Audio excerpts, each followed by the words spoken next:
Hello friends, हमारे इस law classes में आप सबका स्वागत है। और आज हम एक छोटा-सा टॉपिक डिस्कस करेंगे, जो है classification of offences. Classification of offences कि ऑफेंसेस के कितने क्लासिफिकेशंस हैं। तो यदि हम बीएनएसएस के हिसाब से देखें, भारतीय नागरिक सुरक्षा संहिता के हिसाब से देखें, तो ऑफेंस को हम 4 तरह के क्लासिफिकेशन में डाल सकते हैं। There can be 4 types of classification of offences as far as BNSS is concerned. BNSS के हिसाब से देखें तो 4 टाइप से हम इसे क्लासिफाई कर सकते हैं। एक तो हम क्लासिफाई कर सकते हैं as per right to bell, कि क्या उसमें राइट टू बेल है या नहीं। तो इस हिसाब से हम इसे डिवाइड कर सकते हैं as bailable offence and non-bailable offense। Bailable offense जैसा आप सबको पता ही है, where there is right to bail, और non-bailable offense में it is on the discretion of court to give bail or to reject the bail। और ये दोनों का डेफिनेशन सेक्शन 2 क्लॉज 1 के सी में दिया।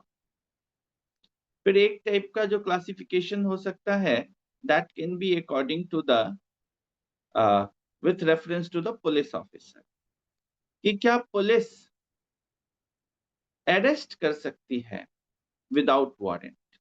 Can the police arrest without warrant? Can the police arrest जो भी एक्यूज्ड और सस्पेक्टेड विदाउट वारंट?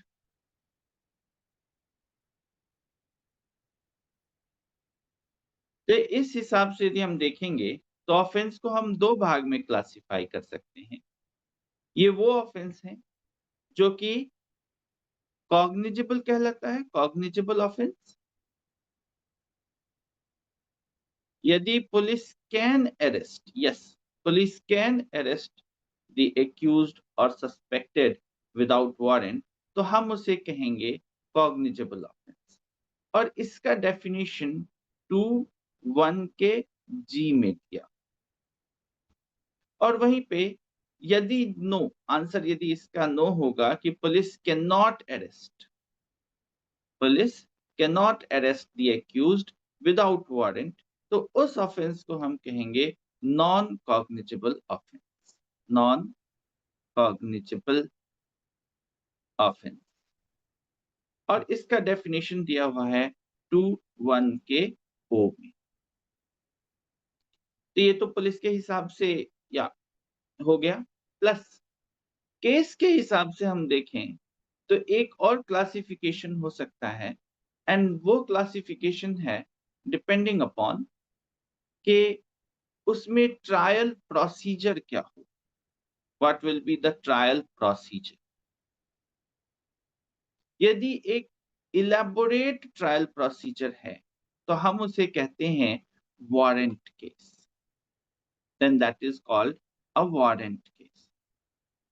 जनरली वो ऑफेंस जिसमें की सजा 2 साल से ज्यादा की है, सजा डेथ, लाइफ इम्प्रिजनमेंट या 2 साल से ज्यादा की सजा है, उसे हम वारंट केसेस के।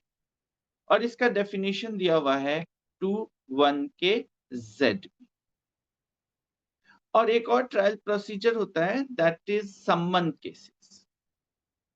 सम्मन्स केसेस, सम्मन्स केसेस वो केसेस हैं जिसमें की सजा 2 साल तक या 2 साल से कम मिलती है, या सिर्फ फाइन हो सकता है, तो उसे हम कहेंगे सम्मन केसेस। और इसका डेफिनेशन 2 क्लॉज 1 के एक्स में दिया।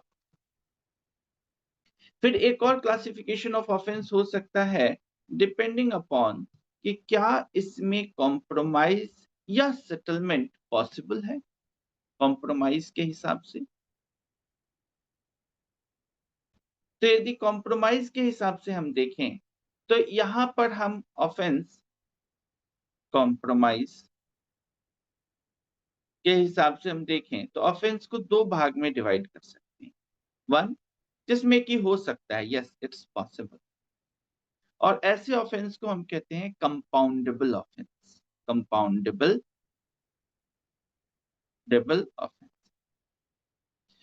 और इसका लिस्ट, जो लिस्ट ऑफ कंपाउंडेबल ऑफेंसेस है, वो सेक्शन 359 ऑफ बीएनएसएस में दिया हुआ। और दूसरा, जिसमें कि कॉम्प्रोमाइज या सेटलमेंट पॉसिबल नहीं है, उसको हम कहते हैं non compoundable cases. Non compoundable cases. और वो सारे ऑफेंस एक्सेप्ट फॉर जो कि 359 में कंपाउंडेबल बताया गया है, सारे के सारे नॉन कंपाउंडेबल हो जाएंगे। तो फ्रेंड्स, ये था क्लासिफिकेशन ऑफ ऑफेंसेस। बेल के हिसाब से देखें तो बेलेबल, नॉन बेलेबल। पुलिस के हिसाब से देखें कि पुलिस कैन अरेस्ट, और साथ साथ इन्वेस्टिगेशन भी है, ऑर्डर ऑफ मैजिस्ट्रेट। तो यदि police can arrest without warrant, cognizable offence होता है।